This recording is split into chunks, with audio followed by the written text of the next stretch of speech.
The project starts with a very unique connection to Qingdao, in the idea of actually connecting to the morphology of the Jiaozhou Bay Bridge, the world's longest bridge over water. It inspires the possibility of this whole project to become related to that linear idea in the form of a light loop.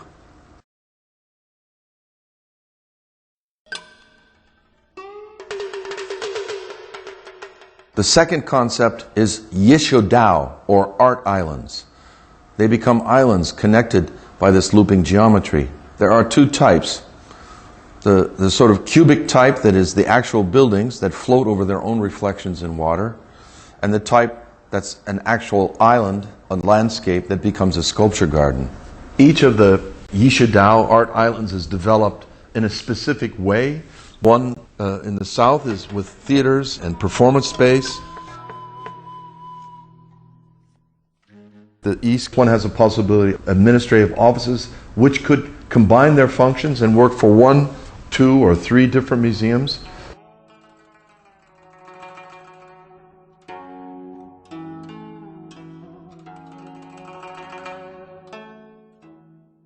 The one in the north has hotel rooms, and there's an event space outside which is carved in with a magnificent sculptural scooping out, creating a wonderful viewing terrace overlooking the gardens.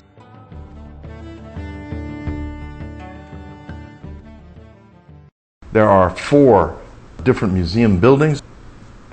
Public Arts Museum, which is really part of the southmost entrance and fuses with the east gate. And you have the Classic Art Museum. North Qingdao has hotel rooms.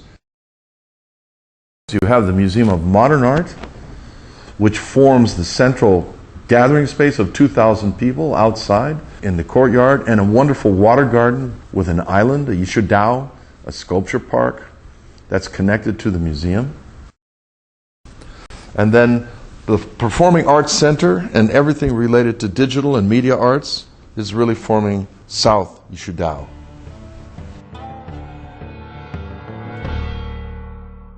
One of the things that's really a positive about this master plan is because these museums is on this light loop system, you can actually move the area zone, demarcating one museum to another. This is a big flexibility for the future development of the program.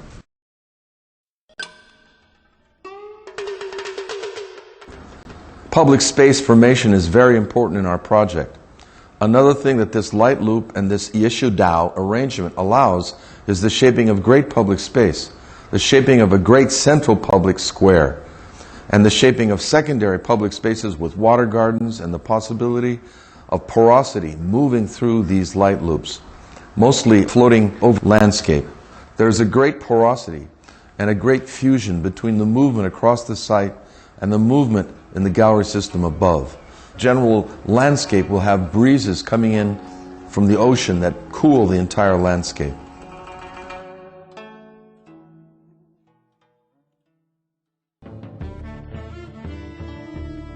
The organization of the project with these light loops being 22 meters wide allows 2 rows of galleries so that no one is ever going back and into a dead-end track.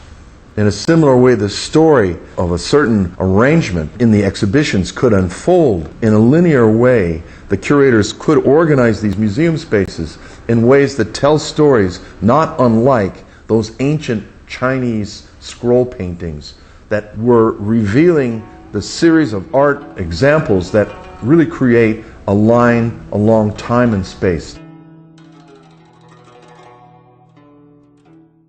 This is quite a long site, and therefore there's a tram that moves from the entrance on the south, all in a loop around. And this tram would be like rubber wheels, something that you can step on and step off. It doesn't require any track, but it's a continuous way that people can be moved around the site and then go to their different museum in different areas. Natural light is key to the project. Because we are making a light loop, all of the surface areas can get natural light from the top and sides, and get it in different ways depending on which museum it is. The Public Art Museum gets a certain type of light. The Museum of Modern Art gets another type of light. And the Classic Art Museum gets another type. So by creating this light loop, one maximizes the possibility of natural light while maximizing horizontal circulation, which is always better for art galleries.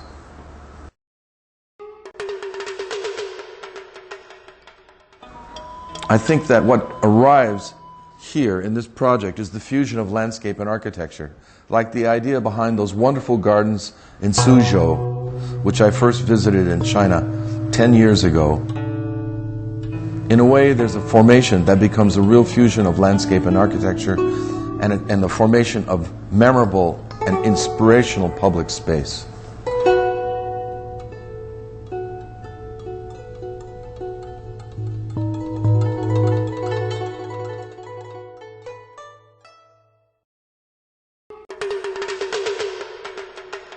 Another aspect we feel strongly about is the connection to the historic polychrome nature of Chinese architecture. The soffits and ceilings of polychromatic construction, you can experience a kind of long walkway, the long painting hall of the Summer Palace in Beijing, where you look up and you see this wonderful color.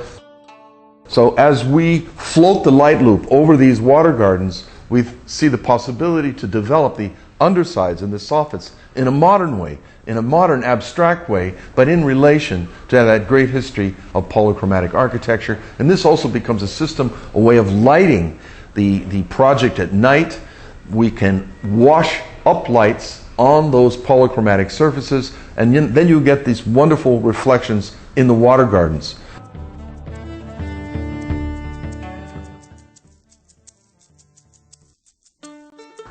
As a conclusion, I would say that this new district of Qingdao will have extraordinary center of cultural buildings. They will be internationally known, but most important will be the way these buildings shape public space and are fused with the landscape. This fusion will be a joy for education, recreation, and reflection for the future citizens of Qingdao. And it will show what a museum quarter can be as a very positive aspect of future cities.